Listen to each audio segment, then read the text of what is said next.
بسم اللہ الرحمن الرحیم۔ السلام علیکم۔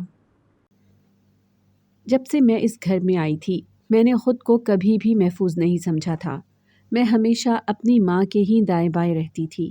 میری ماں میری اس حرکت پر مجھے ڈانٹتی بھی تھی، لیکن جب میری ماں کا شوہر میری ماں کے پاس ہوتا تو میں مزید اپنی ماں سے چپک کر بیٹھ جاتی تھی، جس کی وجہ سے میری ماں کا دوسرا شوہر میری ماں سے ناراضگی کا اظہار کرتا کہ تمہاری بیٹی ہر وقت ہی تمہارے آس پاس موجود رہتی ہے۔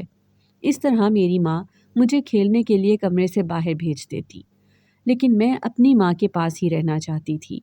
جب میری ماں کا شوہر مجھے پیار سے بلاتا اور میرے لیے چیزیں لے کر آتا تو مجھے اپنی ماں کے شوہر کے اس رویے میں اپنائیت محسوس نہ ہوتی، بلکہ مجھے اس کی باتوں سے ایک ہوس کی بو آ رہی ہوتی جسے میں کسی سے بھی بیان نہیں کر سکتی تھی۔ میرا نام کنزا ہے، میری عمر 17 سال ہے۔ جب میں چھوٹی تھی تو میری ماں مجھے اپنے گھر کی باتیں بتایا کرتی تھی۔ میری ماں نے مجھے بتایا تھا کہ ان کا گھرانہ زیادہ امیر گھرانہ نہیں تھا۔ میری ماں کا باپ اور اس کے چچا تایا محنت مزدوری کرتے تھے، جس سے گھر کا خرچہ بہت مشکل سے چلتا تھا۔ اس طرح ان کے گھر کی عورتیں بھی لوگوں کے گھروں میں کام کرتی تھیں، جس سے گھر کی گزر بسر ہو رہی تھی۔ میری ماں کی چچی اور تائی تو لوگوں کے گھروں میں کام کر کے اپنی ضروریات کو پورا کر لیتی تھیں، لیکن میری ماں کی انا آڑے آ جاتی۔ وہ لوگوں کے گھروں میں کام کرنا خود کی توہین سمجھتی تھی۔ اس طرح میری ماں کی تائی اور چچی نے کئی دفعہ میری ماں سے کہا کہ تم شرم کے مارے گھر میں ہی بیٹھی رہو اور ضروریات زندگی کے لیے ترستی رہو۔ میری نانی کا کہنا تھا کہ میں نے آج تک گھر سے باہر قدم نہیں نکالا تو ایک دم سے لوگوں کے گھروں میں کام کرنے کے لیے کیسے چلی جاؤں؟ مجھ سے یہ کام نہیں ہوتا۔ اس طرح میری نانی تو گھر سے باہر نہ نکل سکی، لیکن گھر کی ضروریات کو دیکھتے ہوئے میری ماں نے فیصلہ کیا کہ وہ اپنی ضروریات کو پورا کرنے کے لیے کہیں نہ کہیں کوئی کام ضرور کریں گی۔ میری ماں کے محلے میں ایک ایسا گھر تھا جن کے گھر میرے نانا لوگوں کا کافی آنا جانا تھا، اور وہ کافی اچھے لوگ تھے۔ وہ میری ماں کے گھر والوں کی کافی مدد کرتے تھے اور ان کے بیٹوں اور بیٹیوں کی شادیاں ہو چکی تھی۔ اس وجہ سے ان کے گھر ہر وقت کوئی نہ کوئی بیٹی یا بیٹا آیا ہی ہوتا تھا، اور اس لیے گھر کے کام کافی زیادہ ہو جاتے تو وہ میری اماں کے گھر پیغام بھیجوا دیتے کہ تم اپنی بیٹی کو بھیج دو تاکہ گھر کے کاموں میں ان کی مدد کروا سکے۔ میری نانی خود تو نہیں جاتی تھی، لیکن اپنی بیٹی یعنی میری ماں کو بھیج دیتی تھی۔ اس طرح میری ماں ان کے گھر چلی جاتی اور میری ماں کو ان کے گھر رہنا بہت اچھا لگتا تھا، اس لیے جب وہ ان کے گھر جاتی تو کافی وقت ادھر گزارتی، اور اس کے بدلے میں وہ میری ماں کو پیسے، کپڑے اور کھانا بھی دے دیتے تھے۔ اور وہ لوگ میری ماں کو نوکرانی نہیں سمجھتے تھے، بلکہ اسے ایک گھر کے فرد کی طرح ہی پیش آتے تھے۔ اس طرح میری نانی بھی مطمئن ہو چکی تھی کہ ان کی بیٹی ان کے گھر کے نزدیک ہی جاتی ہے، اس لیے آنے جانے کا کوئی مسئلہ نہیں تھا، اور میری ماں گھر آ کر ان کی بے حد تعریف کرتی۔ میری ماں اپنے بہن بھائیوں میں سب سے بڑی تھی، اور وہ کھانے کی چیزیں اپنے بہن بھائیوں کو بھی دیتی تھی، اور وہ بھی خوش ہو جاتے، اور جو پیسے ملتے تھے ان سے میری ماں اپنے بہن بھائیوں کے کپڑے وغیرہ بنا دیتی تھی، اور میری ماں کے بہن بھائی گورنمنٹ اسکول میں پڑھتے تھے۔ اسی طرح زندگی کی گزر بسر ہو رہی تھی۔ ایک دن محلے کی اسی عورت نے میری نانی کو اپنے گھر بلایا، اور میری نانی ان کے گھر گئی تو انہوں نے کہا کہ ان کا ایک بیٹا لاہور میں نوکری کرتا ہے اور اب وہ اپنے بیوی بچوں کو بھی ساتھ لے کر جانا چاہتا ہے۔ اس کے ہاں 2 جڑواں بیٹے پیدا ہوئے تھے۔ ان کی دیکھ بھال اور گھر کے کام کاج کے لیے کسی لڑکی کی ضرورت ہے۔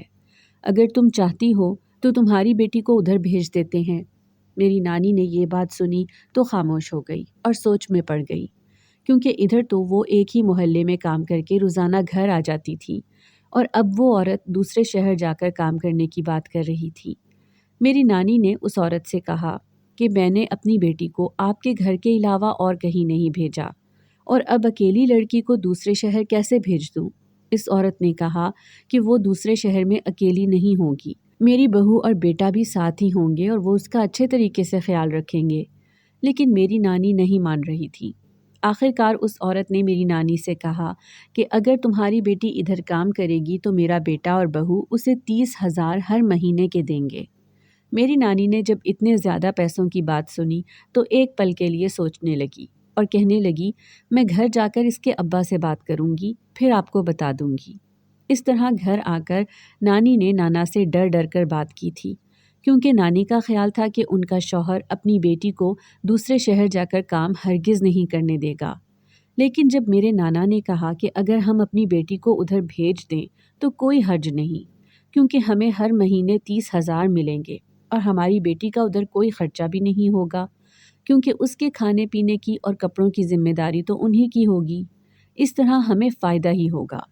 جب میری نانی نے یہ بات سنی تو حیران نظروں سے اپنے شوہر کی طرف دیکھنے لگی۔ انہیں اس بات پر یقین نہیں آ رہا تھا کہ وہ اپنی بیٹی کو اس کام کی اجازت دے گا، لیکن گھر کے حالات نے انہیں یہ فیصلہ لینے پر مجبور کر دیا۔ اس طرح میری نانی نے اس عورت کو ہاں کر دی اور اس نے کہا کہ 1-2 دنوں تک میرے بیٹے اور بہو نے شہر جانا ہے، تب تمہاری بیٹی کو ساتھ لے جائیں گے۔ جب میری ماں کو اپنے بارے میں پتہ چلا کہ اب وہ شہر جائے گی تو میری ماں بے حد خوش دکھائی دے رہی تھی۔ ان کے تو پاؤں ہی زمین پر نہیں ٹک رہے تھے۔ میری ماں نے خواب دیکھنا شروع کر دیے کہ وہ شہر جائیں گی اور ادھر بڑی بڑی عمارتیں، بازار اور شہر کا ماحول دیکھے گی، کیونکہ شروع سے ہی میری ماں کو یہ چیزیں دیکھنے کا شوق تھا، لیکن وہ کبھی اپنے علاقے سے باہر نہیں گئی تھی۔ میری ماں کے چچا لوگوں کو جب اس بات کا علم ہوا تو انہوں نے باتیں کرنا شروع کر دی کہ ہم تو اپنے شہر میں ہی رہ کر کام کرتے ہیں اور یہ جوان لڑکی کو اکیلے دوسرے شہر بھیج رہے ہیں، لیکن میرے نانا نانی نے ان کی باتوں کو نظر انداز کر دیا تھا۔ اس طرح میری ماں اپنے ماں باپ اور بہن بھائیوں سے مل کر شہر روانہ ہو گئی۔ میری نانی اپنی بیٹی کو بھیجتے ہوئے کافی پریشان بھی ہو رہی تھی، لیکن اس عورت کے سمجھانے پر تھوڑا سا انہیں سکون ہوا۔ اس عورت نے کہا کہ میں تمہیں اپنے بیٹے کے گھر کا فون نمبر دوں گی اور تم اپنی بیٹی سے بات کر سکو گی اور اس کی خیر خیریت معلوم کر سکو گی۔ اس طرح میری نانی بھی مطمئن ہو گئیں اور میری ماں ان کے ساتھ گاڑی میں شہر آ گئیں۔ میری ماں شہر آ کر دائیں بائیں دیکھ رہی تھی کیونکہ انہیں یہ سب چیزیں نئی لگ رہی تھی۔ راستے میں اس عورت نے، جس کے 2 جڑواں بچے تھے، اپنے بچے میری ماں کے حوالے کر دیے اور میری ماں نے منہ بسورتے ہوئے ان بچوں کو پکڑ لیا۔ اس طرح وہ لوگ اپنے گھر پہنچ گئے۔ ان کا گھر ایک اچھے علاقے میں تھا۔ میری ماں کی مالکن نے انہیں کہا کہ جلدی سے بچوں کو لے کر گھر کے اندر جاؤ۔ اس طرح میری ماں کی ذمہ داریاں اسی دن شروع ہو گئی تھیں جس دن وہ شہر آئی تھی۔ میری ماں سارا دن ان کے بچوں کو سنبھالنے میں مصروف رہتی اور جب ان کے بچے سو جاتے تو پھر وہ گھر کی صفائیاں اور کھانا وغیرہ بناتی اور کھانا تیار کر کے مالکن اور اس کے شوہر کے آگے رکھتی، پھر کچن کو سمیٹتی اور ان سب کاموں کو کرتے کرتے رات ہو جاتی۔ سارے دن کے کاموں کی تھکاوٹ کے بعد ان کا دل کرتا کہ وہ آرام کے لیے لیٹ جائیں، لیکن سب کاموں سے فارغ ہونے کے باوجود ان کی مالکن انہیں پھر کسی نہ کسی کام کے لیے بلا لیتی تھی اور میری ماں ان کو انکار نہیں کر سکتی تھی، کیونکہ وہ انہی کاموں کی وجہ سے تو اس گھر میں لائی گئی تھی۔ میری ماں کو رہنے کے لیے انہوں نے ایک کمرہ دیا ہوا تھا۔ کمرہ صاف ستھرا تھا، اس میں ایک بیڈ پڑا ہوا تھا، ایک الماری تھی اور ساتھ ہی ایک اٹیچ باتھ روم تھا۔ اس طرح میری ماں کو کام کرتے ہوئے 1 ماہ ہو چکا تھا اور 1 ماہ کے بعد ان کے مہینے کی تنخواہ ان کے حوالے کر دی گئی۔ مہینے کی پہلی تاریخ کو میری اماں کو نانی کا فون آیا اور حال چال کے بعد میری اماں سے تنخواہ کے بارے میں پوچھا۔ میری ماں نے بتایا کہ تنخواہ مجھے مل چکی ہے، تو میری نانی نے کہا کہ تمہارا ابا آئے گا تو تم اسے پیسے دے دینا۔ میری ماں نے یہ سن کر حامی بھر لی۔ اس طرح اگلے ہی دن نانا اماں کے پاس آئے اور اماں نے سارے پیسے اپنے ابا کے حوالے کر دیے۔ میری اماں نے اپنے ابا سے گھر والوں کا تمام حال احوال پوچھا۔ ابا نے انہیں مختصر سا جواب دیا۔ ابا کو واپس جانے کی جلدی تھی۔ میری اماں اپنے ابا سے اور باتیں کرنا چاہتی تھی، لیکن انہوں نے کہا کہ مجھے شہر میں کچھ اور بھی کام ہے، اس لیے میں تم سے اجازت لیتا ہوں۔ میرے ابا نے ایک دفعہ بھی اپنی بیٹی کا حال نہ پوچھا اور میری اماں کو اس بات کا بے حد افسوس تھا کہ انہیں صرف پیسے سے ہی مطلب ہے، انہیں اپنی بیٹی کی کوئی پرواہ نہیں کہ وہ کس حال میں رہ رہی ہے۔ اسی طرح وقت گزرتا رہا اور میری اماں اس گھر میں کام کرتی رہی۔ میری اماں نے 1-2 دفعہ اپنی مالکن سے کہا کہ اسے گھر کی یاد آ رہی ہے اور وہ اپنے گھر جانا چاہتی ہے، لیکن مالکن کا یہی کہنا تھا کہ اگر تم چلی جاؤ گی تو گھر کے کام کون دیکھے گا۔ اس طرح میری ماں خاموش ہو جاتی اور ہفتے میں 1 دفعہ تو میری نانی کا میری ماں کو فون آ جاتا تھا، ان سے وہ بات چیت کر لیتی تھی۔ اب میری ماں میری نانی سے گھر کے حالات کے بارے میں پوچھتی کہ اب گھر کے حالات کیسے ہیں، تو میری نانی اپنی بیٹی کو بتاتی کہ اب گھر کے حالات کافی بہتر ہو چکے ہیں اور ان کے بہن بھائیوں کو گورنمنٹ اسکول سے اٹھا کر پرائیویٹ اسکول میں داخل کروا دیا ہے۔ یہ تمام باتیں سن کر میری ماں خوش ہو جاتی کہ ان کی محنت کا نتیجہ اچھا آ رہا ہے۔ اس طرح میری ماں اور دل لگا کر اس گھر میں کام کرنے لگی۔ لیکن رات کے وقت جب وہ اکیلی اپنے کمرے میں بیٹھتی تو سارے دن کی تھکاوٹ، تھکن اور کاموں کے بوجھ سے ان کی آنکھوں میں آنسو آ جاتے اور وہ سوچنے لگتی کہ میرے ماں باپ نے تو مجھے پیسے کمانے والی مشین ہی سمجھ لیا ہے۔ وہ سوچتی کہ دور کے ڈھول سہانے ہوتے ہیں۔ میری ماں کو اس گھر میں کام کرتے ہوئے 3 ماہ ہو چکے تھے۔ ایک دن مالکن کا شوہر گھر آیا تو اس نے آتے ساتھ ہی کہا کہ میں اپنی اماں کے پاس چکر لگانا چاہتا ہوں۔ اس وجہ سے اس کی بیوی بھی اس کے ساتھ جانے کے لیے تیار ہو چکی تھی۔ جب میری ماں نے ان کی بات سنی تو انہوں نے فوراً سے کہا کہ میں بھی اپنے گھر جانا چاہتی ہوں۔ ان کی مالکن نے جب یہ بات سنی تو کہنے لگی کہ تم بھی ہمارے ساتھ ہی جاؤ گی اور ہمارے ساتھ ہی واپس آ جاؤ گی۔ ہم وہاں صرف 2 دن ہی رہیں گے۔ جب میری ماں نے مالکن کی یہ بات سنی تو انہوں نے کہا کہ آپ مجھے کم از کم 1 ہفتے کے لیے تو اپنے گھر میں رہنے کی اجازت دیں، کیونکہ میں 3 مہینوں کے بعد اپنے گھر جا رہی ہوں۔ لیکن مالکن نے کہا کہ نہیں، میں تمہیں اس بات کی اجازت نہیں دیتی، تم صرف 2 دن ہی اپنی ماں کے گھر رہ سکتی ہو۔ وہ ان کی بات سن کر خاموش ہو چکی تھی۔ اس طرح وہ اپنے گھر جانے کے لیے بے حد خوش ہو رہی تھی اور انہوں نے دل میں یہ ارادہ بنا لیا تھا کہ وہ گھر جا کر اپنی ماں کو کہیں گی کہ اب وہ شہر میں کام نہیں کریں گی، کیونکہ اب ان کا شہر واپس آنے کا کوئی ارادہ نہیں تھا۔ اس طرح سب اپنے شہر جانے کے لیے روانہ ہو چکے تھے۔ جب وہ اپنے گھر کے قریب پہنچنے والے تھے تو مالکن کے شوہر نے ایک بڑے اسٹور کے سامنے گاڑی روکی اور اس اسٹور کے اندر داخل ہو گیا۔ جب وہ اسٹور سے باہر نکلا تو اس کے ہاتھ میں کھانے پینے کا کافی سامان موجود تھا۔ اس نے ایک چیزوں سے بھرا شاپر اپنی بیوی کے ہاتھ میں دیا اور ایک شاپر میری ماں کو پکڑا دیا اور کہنے لگا کہ یہ تم اپنے بہن بھائیوں کے لیے چیز لے جاؤ۔ تم اتنے عرصے کے بعد اپنے گھر جا رہی ہو تو ان کے لیے کچھ نہ کچھ لے کر جاؤ۔ میری ماں کو ان کا اس طرح ان کے بہن بھائیوں کے بارے میں سوچنا کافی اچھا لگا اور وہ خوش بھی ہو چکی تھی اور وہ یہ سوچ کر مسکرا رہی تھی کہ میرے بہن بھائی مجھے دیکھ کر خوش ہو جائیں گے۔ اس طرح ان کی مالکن نے انہیں کہا کہ میں سیدھا ان کے گھر ہی جاؤں، پھر کچھ دیر کے بعد اپنے گھر چلی جاؤں۔ اس طرح وہ مالکن کے ساتھ ان کے گھر ہی گئی۔ میری ماں نے اپنے گھر میں اپنے آنے کی اطلاع نہیں دی ہوئی تھی۔ اس طرح 1 گھنٹے کے بعد انہوں نے اپنی مالکن سے اجازت لی اور اپنے گھر کے لیے نکل آئی۔ ان کا گھر ایک ہی محلے میں تھا، اس لیے وہ صرف 2-3 منٹ میں ہی اپنے گھر پہنچ چکی تھی۔ گھر پر جب ان کے بہن بھائیوں نے اور ان کی ماں نے انہیں دیکھا تو وہ حیران رہ گئے۔ وہ بھاگتی ہوئی اپنی اماں سے لپٹ چکی تھی، کیونکہ وہ اپنی ماں کے لیے بے حد اداس ہو چکی تھی۔ اپنے بہن بھائیوں اور ماں سے ملنے کے بعد انہوں نے اپنے ابا کے بارے میں پوچھا تو ان کی ماں نے کہا کہ وہ ہسپتال سے دوائی لینے کے لیے گئے ہیں، کیونکہ آج کل ان کی طبیعت ٹھیک نہیں رہتی۔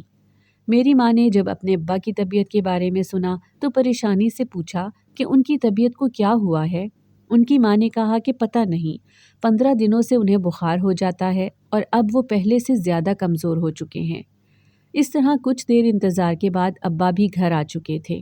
وہ بھی اپنی بیٹی سے ملے۔ میری نانی نے اپنی بیٹی کے لیے کھانا بنایا کیونکہ وہ کافی عرصے کے بعد اپنے گھر آئی تھی۔ اس طرح کھانا کھانے کے بعد سب لوگ بیٹھ کر باتیں کر رہے تھے تو میری نانی نے اپنی بیٹی سے پوچھا کہ وہاں کے گھر کا ماحول کیسا ہے؟ تو میری ماں نے کہا کہ وہاں سب کچھ ٹھیک ہے، لیکن کام کا بوجھ بہت زیادہ ہے اور میں تھک جاتی ہوں، اور میں آپ سے یہی بات کرنے لگی تھی کہ اب میرا شہر جانے کا کوئی ارادہ نہیں ہے، آپ ان سے کوئی نہ کوئی بہانہ بنا دیں۔ میری نانی نے جب یہ بات سنی تو کچھ دیر کے لیے خاموش ہو گئی اور کہنے لگی کہ اب تو گھر میں پیسے آ رہے ہیں اور گھر کے حالات بھی کافی بہتر ہو گئے ہیں۔ تمہارے بہن بھائیوں کو پرائیویٹ اسکول میں داخل کرا دیا ہے۔ اگر تم کام چھوڑ کر بیٹھ جاؤ گی تو ان کی فیسیں کون دے گا؟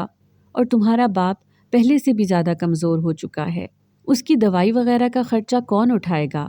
میری ماں نے جب یہ باتیں سنی تو سر جھکا لیا اور کہنے لگی کہ اس کا مطلب ہے کہ میں نوکری نہ چھوڑوں؟ تو ان کی ماں نے کہا کہ ہاں، ابھی کچھ عرصہ تم نوکری کرو، جب سب کچھ ٹھیک ہو جائے گا تو میں خود ہی تمہیں واپس بلا لوں گی۔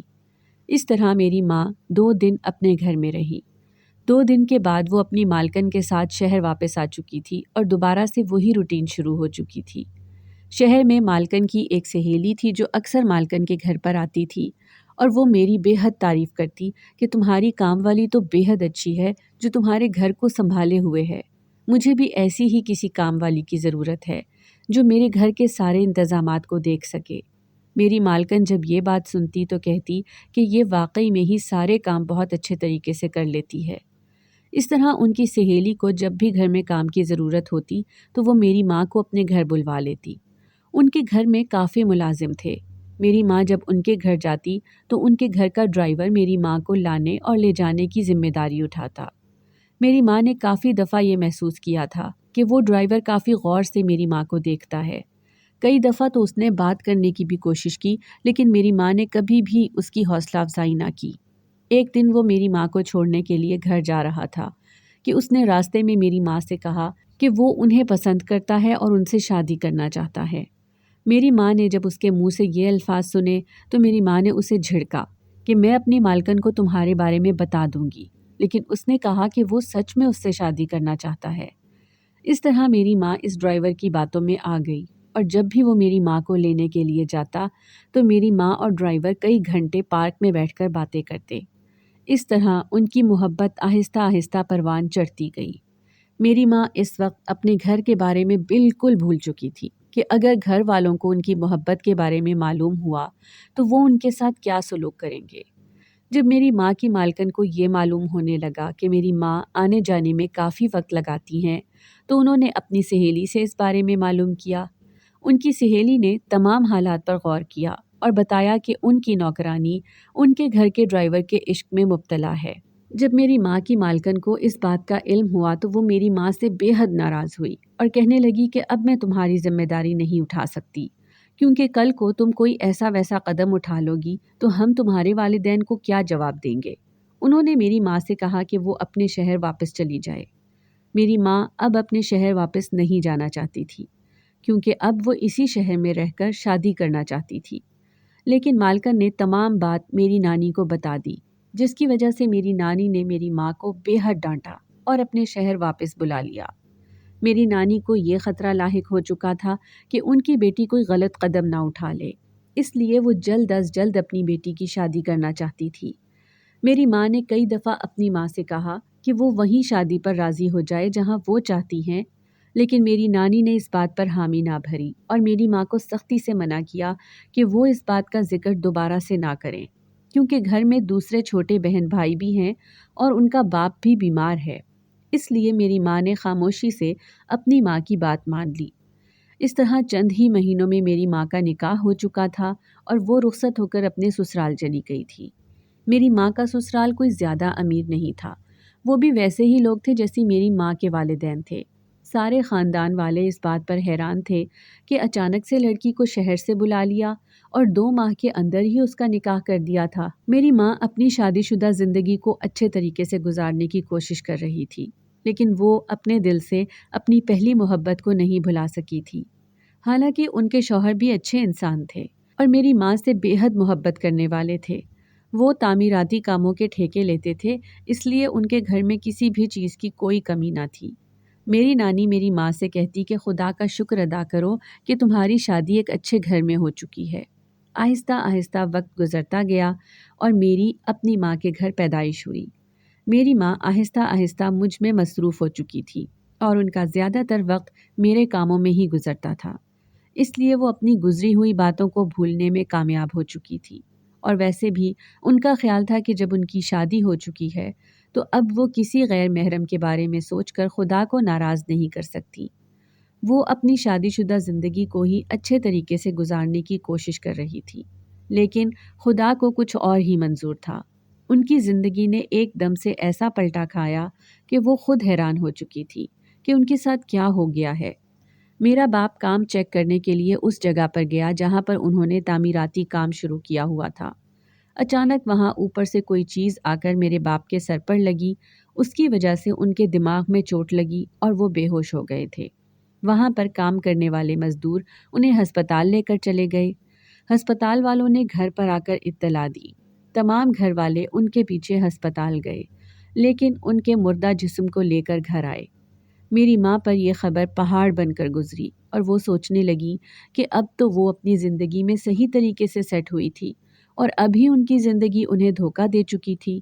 اس طرح میری ماں نے عدت کے دن اپنے سسرال میں گزارے اور میں بچپن میں ہی اپنے باپ کے سائے سے محروم ہو چکی تھی۔ میری ماں نے میرے باپ کے فوت ہونے کے بعد سسرال میں ہی رہنے کو ترجیح دی، لیکن میرے دادا کا یہ خیال تھا کہ ابھی وہ جوان ہیں اور آگے پوری زندگی پڑی ہوئی ہے، انہیں دوسری شادی کر لینی چاہیے، کیونکہ دین بھی انہیں اس بات کی اجازت دیتا ہے۔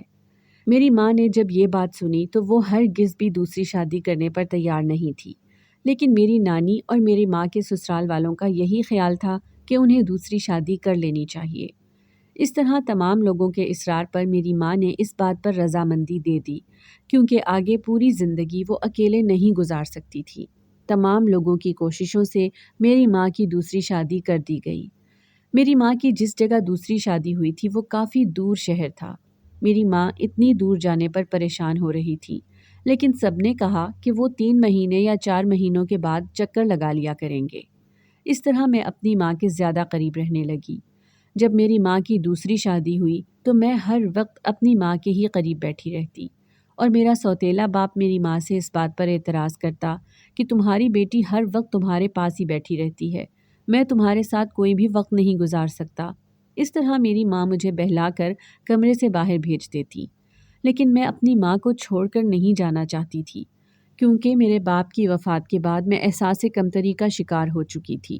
لیکن میرے سوتیلے باپ نے مجھے باپ کا پیار نہ دیا، بلکہ لوگوں کو دکھاوے کے لیے جب وہ مجھے چیزیں لا کر دیتا اور مجھے اپنے پاس بلاتا تو مجھے اس کی نظریں اچھی نہ لگتیں۔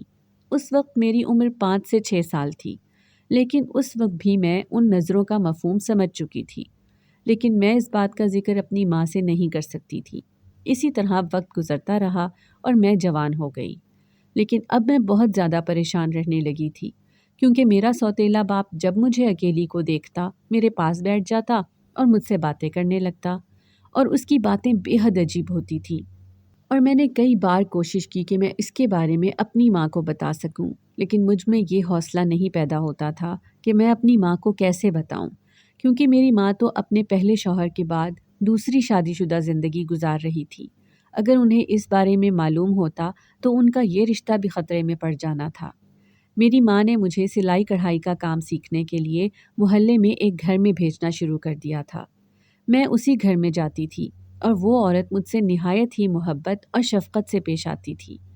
میں ان کے اس رویے سے بے حد متاثر تھی۔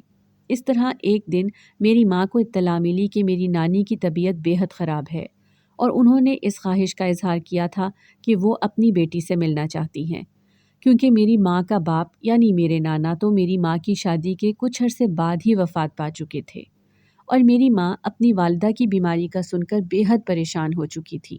میں انہیں ہمت اور حوصلہ دے رہی تھی۔ جب میری ماں نے اپنے شہر جانے کا ارادہ کیا تو میں بھی اپنی ماں کے ساتھ جانے کے لیے تیار ہو چکی تھی، لیکن میرے سوتیلے باپ نے میری ماں سے کہا کہ اگر تمہاری بیٹی بھی چلی گئی تو گھر پہ کھانا وغیرہ کون بنائے گا؟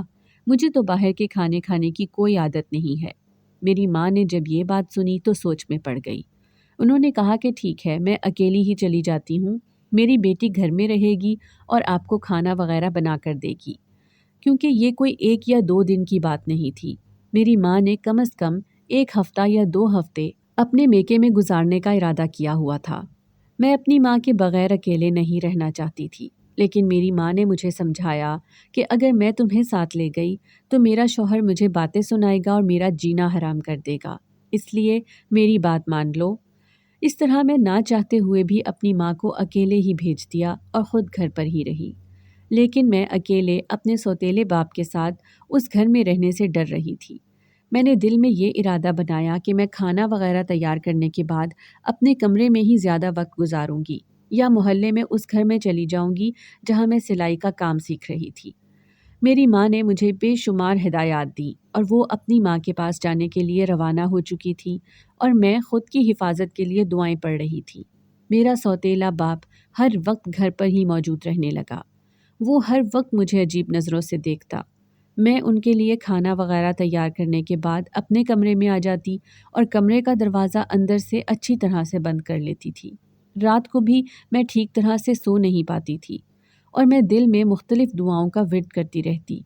مجھے اپنی ماں پر بھی بے حد غصہ تھا کہ وہ مجھے ادھر چھوڑ گئی ہیں، وہ مجھے بھی اپنے ساتھ لے جاتی۔ ایک دن رات کے وقت میں اپنے کمرے میں لیٹی ہوئی تھی کہ مجھے اپنے کمرے کا دروازہ کھلتا ہوا محسوس ہوا۔ تو میں حیران ہوئی کہ میں نے تو کمرے کا دروازہ اچھی طرح سے بند کیا تھا، تو یہ کیسے کھل گیا؟ ابھی میں یہ سوچ ہی رہی تھی کہ مجھے کسی کے قدموں کی آواز آئی۔ جب میں نے گردن موڑ کر دیکھا تو میری آنکھیں کھلی کی کھلی رہ گئیں، کیونکہ پیچھے میرا سوتیلا باپ کھڑا تھا۔ وہ مجھے عجیب نظروں سے دیکھ رہا تھا۔ میں فوراً ہی اپنے بیڈ سے اتری اور دیوار کے ساتھ لگ کر کھڑی ہو چکی تھی۔ میرا سوتیلا باپ میری طرف بڑھ رہا تھا اور میں دل میں مختلف دعاؤں کا ویٹ کر رہی تھی۔ جب میرے سوتیلے باپ نے میری طرف قدم بڑھائے تو میں نے میز پر پڑا ہوا گلدان اٹھایا اور اپنے باپ کے سر پر مار دیا۔ میرے باپ کے سر سے خون نکلنا شروع ہو چکا تھا اور میں نے فوراً ہی کمرے سے باہر کی طرف قدم بڑھا دیے تھے اور گھر کے دروازے کو کھولتے ہوئے گلی میں باہر نکل آئی تھی۔ گلی میں آ کر اب میں دائیں بائیں دیکھ رہی تھی کہ میں کس طرف اپنا رخ کروں۔ اچانک مجھے اس گھر کا خیال آیا جس گھر میں سلائی سیکھنے جاتی تھی۔ میں فوراً اس گھر میں گئی اور اس گھر کا دروازہ کھٹکھٹانا شروع کر دیا۔ اس عورت نے دروازہ کھولا تو میں روتی ہوئی گھر کے اندر داخل ہو گئی اور اس عورت کو رو رو کر اپنی بات بتائی۔ اس عورت نے مجھے دلاسا دیا اور حوصلہ دیا۔ اس عورت نے مجھے کہا کہ وہ مجھے بچا لیں گی اور کل ہی وہ مجھے لے کر میری ماں کے پاس دوسرے شہر چھوڑ آئیں گی۔ اس طرح میں اس عورت کے پاس رہی اور خوش ہو گئی کہ میں اپنے ظالم سوتیلے باپ سے بچ کر آ چکی ہوں۔ لیکن مجھے نہیں پتا تھا کہ قسمت میرے لیے کیا لے کر کھڑی ہے۔ اگلے دن وہ عورت مجھے لے کر بس میں سوار ہو چکی تھی اور میں یہی سمجھ رہی تھی کہ میں اپنے ننیال جا رہی ہوں، کیونکہ جب سے میں نے ہوش سنبھالا تھا میں نے اپنے ننیال کا راستہ نہیں دیکھا تھا۔ میں تو یہ سمجھ رہی تھی کہ میں اپنی نانی اور نانا کے شہر جا رہی ہوں، لیکن وہ عورت نہ جانے مجھے کہاں لے گئی۔ کافی سفر کے بعد گاڑی ایک جگہ پر رکی اور یہ کافی سنسان راستہ تھا۔ میں نے اس عورت سے پوچھا کہ یہاں پر تو کوئی بھی موجود نہیں ہے، اب ہم نے کس طرف جانا ہے؟ تو وہ کہنے لگی کہ ابھی یہاں پر ایک بس آئے گی، ہم اس پر سوار ہو جائیں گے اور بس پھر اس شہر پہنچ جائیں گے۔ ابھی میں یہ باتیں سوچ ہی رہی تھی کہ مجھے دور سے ایک موٹر سائیکل آتی ہوئی دکھائی دی اور اس موٹر سائیکل پر ایک شخص بیٹھا ہوا تھا جس نے اپنے چہرے کو ایک رومال سے ڈھانپا ہوا تھا۔ جیسے جیسے وہ شخص قریب آ رہا تھا مجھے خطرے کی گھنٹی سنائی دے رہی تھی، کیونکہ وہ شخص کوئی اور نہیں بلکہ میرا سوتیلا باپ ہی دکھائی دے رہا تھا۔ آخر جب وہ ہمارے قریب آیا تو اس نے موٹر سائیکل روکی اور موٹر سائیکل سے اتر کر اس عورت کے قریب کھڑا ہو گیا۔ اس عورت نے میرے سوتیلے باپ کی طرف دیکھ کر ایک مسکراہٹ چہرے پر لے کر آئی۔ اس کی مسکراہٹ دیکھ کر یہ اندازہ لگایا جا سکتا تھا کہ یہ دونوں ایک دوسرے کو پہلے سے جانتے ہیں۔ اس عورت نے مسکرا کر میرے سوتیلے باپ سے کہا کہ یہ لو تمہاری امانت، میں تمہارے حوالے کرنے آئی ہوں۔ جب میں نے اس عورت کی بات سنی تو مجھے اس عورت پر شدید حیرانگی ہوئی کہ یہ تو میرے باپ سے ملی ہوئی ہے۔ میں نے اس عورت سے اپنا ہاتھ چھڑوایا اور اندھا دھند بھاگنا شروع کر دیا۔ وہ عورت اور میرا سوتیلا باپ میرے پیچھے بھاگ رہے تھے۔ اسی بھاگنے میں ایک کار سے ٹکرا گئی اور میرے سر پر شدید چوٹ آئی اور میں بے ہوش ہو گئی۔ جب مجھے ہوش آیا تو میں ایک ہسپتال میں موجود تھی۔ میں نے دائیں بائیں دیکھا تو کوئی بھی میرے پاس موجود نہیں تھا۔ اچانک مجھے وہ تمام باتیں یاد آنے لگیں جو میرے ساتھ ہو چکی تھی۔ اتنی دیر میں ایک آدمی وارڈ میں داخل ہوا اور اس نے مجھ سے میری طبیعت کے بارے میں پوچھا۔ میں اس شخص کو پہچان نہیں پا رہی تھی کیونکہ اس کو میں نے آج پہلی دفعہ دیکھا تھا۔ اس آدمی نے جب میرے چہرے پر سوال پڑھے تو کہنے لگا کہ آپ میری ہی گاڑی سے ٹکرا کر گئی تھی اور میں آپ کو لے کر ہسپتال آ چکا ہوں۔ اس آدمی کے منہ سے یہ بات سنی تو میری آنکھوں میں آنسو آ گئے۔ اس آدمی نے پوچھا کہ آپ رو کیوں رہی ہیں؟ تو میں نے کہا کہ مجھے تو اپنے گھر کا بھی نہیں معلوم۔ اس آدمی نے مجھ سے کہا کہ کیا تمہاری ماں کا یہ نام ہے؟ میں نے ہاں میں سر ہلایا۔